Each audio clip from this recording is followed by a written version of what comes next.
So today we're going to talk about something that all of us want, happiness. And how ironic that this episode is sponsored by Masterworks because they are a company who allows us to invest in contemporary art, which is a vehicle that historically has only been available to the ultra wealthy. But now with Masterworks, it's available to everyone. So if you're interested in learning more about this investment opportunity, go ahead and click the link in the description. It'll take you to the website where you can check out their offerings and join up if you're interested. Okay, so when I think about happiness, there's two main schools of thought that pop into my head. The first school of thought is exemplified by the behavior of a dog. So if you have a dog, what happens when they come back from a walk or they come back inside after playing outside? They shake their whole body, like every part of their body, like crazy. Their tail is going 100 miles an hour. They got the biggest smile on their face. And then what do when they get inside? They immediately start destroying the house. Like if I leave for work, I'm gone for 8 hours. When I come home, my dog has destroyed the house. He jumps all over me. He's super excited, and then he immediately goes to destroy the house. And so there's this correlation between excitement and destruction. And sometimes I feel like that's our relationship with money. We think that the more money we have, the happier we're going to be. And yes, to a certain extent, that's true. If you're broke, okay, you need some money. You need enough money to live. If you get your first job, you get your first raise, you get your first bonus, it's exciting. You might even save some of it, but you also might spend some of it. And it feels really good to spend it because it's new, it's exciting, it's novel. And then you get a little bit more money, then you get a little bit more money, then you get a little bit more money, and every time it's a little bit better, but eventually does it stop mattering? And in fact, there was a study that found that happiness plateaus at around $75,000 a year. So in other words, if you make $20,000 a year, being raised to $30,000 a year makes you significantly happier. If you make $70,000 a year and you're raised to $80,000 a year, it doesn't make you any happier. In fact, you could even be less happy because now you realize that there's a lot of people that make $80,000 a year and aren't as happy as you are at $70,000 a year. And then what happens when you get a little bit more money, when you get a lot more money, when you get insane amounts of money, there's an inverse correlation between happiness and wealth. And the reason for that is actually pretty simple. Because the more money you have, the more things you want to buy, the more houses you want to buy, the more cars you want to buy, the more watches you want to buy, the more shoes. You want to buy, the more clothes you want to buy. And the more you have, the more you realize that those things don't make you happy. And so you get into this trap of constantly acquiring more and more stuff, but never really being satisfied. I remember watching this interview with a billionaire, and the interviewer said, "So what's the best thing about having this much money?" And he said, "Nothing. I mean, obviously there's a lot of perks, but ultimately, is anything really changed?" No, I mean, it's nice not having to worry about paying the electric bill or the water bill or buying groceries, but at the end of the day, I still have to sit in traffic just like everybody else. I still have to deal with people just like everybody else. I still have to wake up in the morning just like everybody else. I still have to go to sleep just like everybody else. And I think that's one of the key lessons that we can learn from somebody like Epicurus, who was an ancient Greek philosopher. He lived from 341 to 270 BC, and he had a different approach to life than most people. He wasn't a big fan of spending tons of money on fancy stuff, and he didn't have much use for fame or power either. Instead, he focused on living a simple life and finding happiness in the small things. According to Epicurus, the key to happiness is not about acquiring more stuff, but rather about appreciating what you already have and letting go of the desire for more. Now, that doesn't mean he wanted people to become monks and give up all their worldly possessions. He just thought that we shouldn't let our desire for more stuff control our lives. He believed that true happiness came from within and that it was up to each individual to find their own path to it. Now he had his own philosophy called Epicureanism, which was all about living a life of moderation and self-control.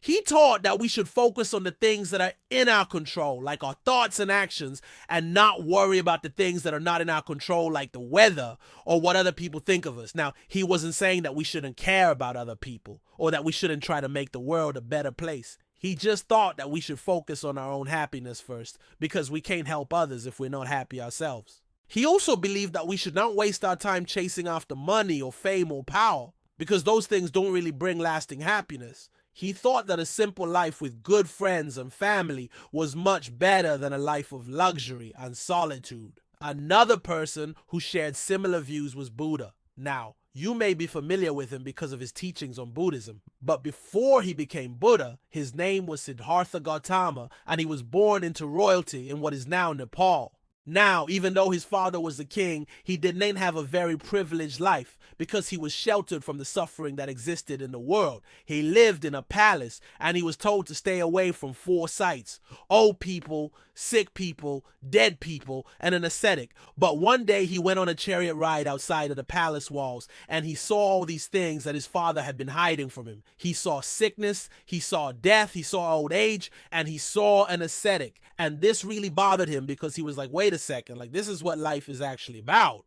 Life is not about living in a palace and being comfortable. Life is filled with suffering. And so that led him to leave his palace, leave his wife and child, and go on a journey to find the cause of suffering and a way to stop it. After 6 years of searching, he finally had a breakthrough under a Bodhi tree. And that's when he became known as Buddha, which means the awakened one. And he spent the rest of his life teaching others about what he learned. One of the most important things that he taught was that attachment is the root of suffering. He didn't say that money and status were bad in and of themselves, but he did say that when we become too attached to them, that's when we start to suffer.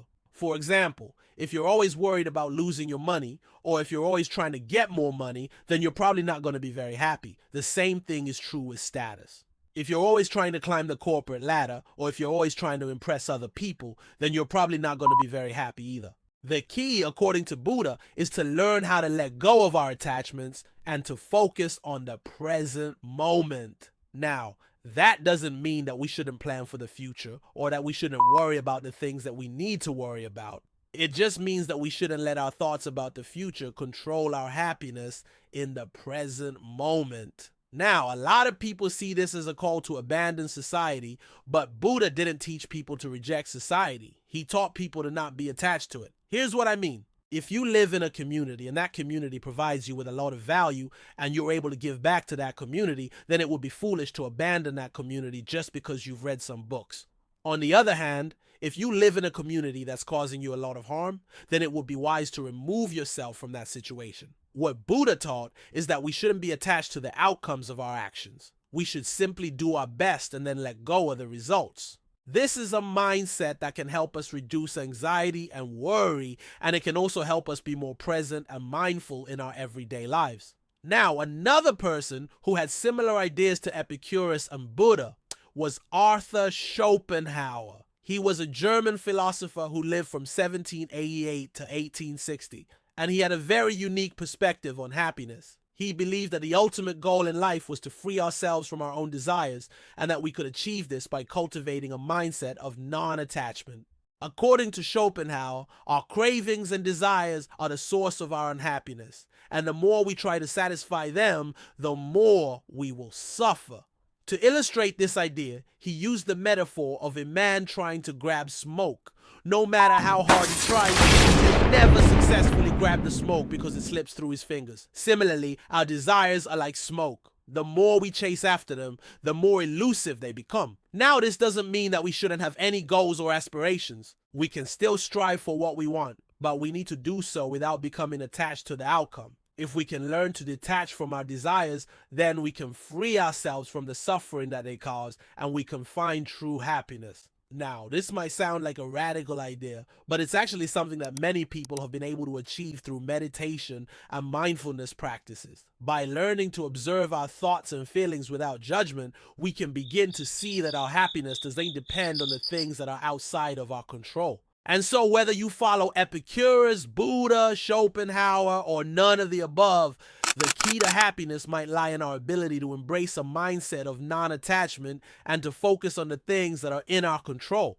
After all, we can't always choose what happens to us, but we can choose how we react to it. And maybe that's where the key to happiness lies. I hope you enjoyed this video, and I hope you have a great day.